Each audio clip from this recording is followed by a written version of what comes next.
Warmest greeting in Christ. We have an important update for you. United States Congressman Clay Higgins raised Torben's case during a congressional hearing on the Department of Homeland Security. Congressman Clay Higgins is a member of the U.S. House of Representatives from Louisiana's 3rd District. He also serves as the chairman of the Border Security and Enforcement Subcommittee. This subcommittee has oversight over ICE. First, we will present the entire statement, and then we'll break it down for you step by step. I also have a letter to enter to the record regarding the case of Mr. Torben Sondergaard, who is a legal immigrant from Denmark, came to our country legally, applied for asylum properly, had no criminal charges. He was arrested for overstay of his visa. He's been incarcerated in solitary confinement for over 1 year.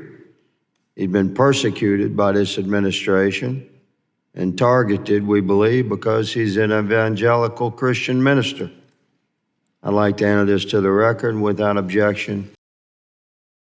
For those of you outside the U.S., it's important to understand that the United States Congress is the federal legislature of the United States. It creates laws, while the President, Vice President, and Cabinet enforce them. Congressman Clay Higgins is one of the 435 members of the House of Representatives.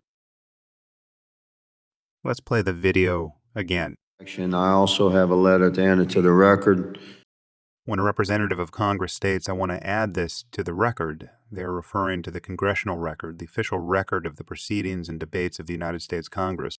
It is a way for members of Congress to ensure certain information is formally acknowledged and preserved in the historical record of congressional activities. Regarding the case of Mr. Torben Sondergaard, who is a legal immigrant from Denmark, came to our country legally, applied for asylum properly. This validates what we've previously shared. Torben did nothing illegal when he applied for asylum. He submitted his application appropriately and punctually.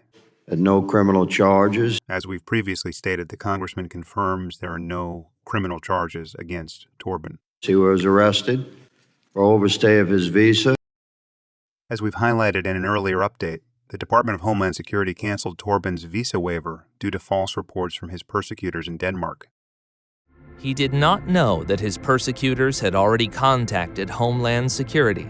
A memo we received states, on March 27, 2019, the ICE Homeland Security Investigations Fort Myers office received information that Sondergaard was defrauding the sick and elderly and abusing children. But why did Torben end up in prison? Due to these false reports, Homeland Security canceled Torben's visa waiver without informing him. Labeling this event as a visa overstay is unfair and is part of the persecution Torben experienced from the Department of Homeland Security. Because as soon as Homeland Security canceled Torben's visa waiver, this made Torben illegal in the country. He's been incarcerated in solitary confinement for over 1 year. Torben was not permitted to be released on bond. No reasons were given for this denial. He'd been persecuted by this administration. Here we have the chairman of the Border Security and Enforcement Subcommittee who oversees ICE, the agency responsible for Torben's detainment, stating that the Biden administration has persecuted Torben Sondergaard. He then provides the reason. And targeted, we believe, because he's an evangelical Christian minister. So he is asserting that anti-Christian forces within Homeland Security are responsible for this persecution. We believe we will hear more about this soon. We're delighted to see that the truth is coming to light. Let's keep Torben in our prayers.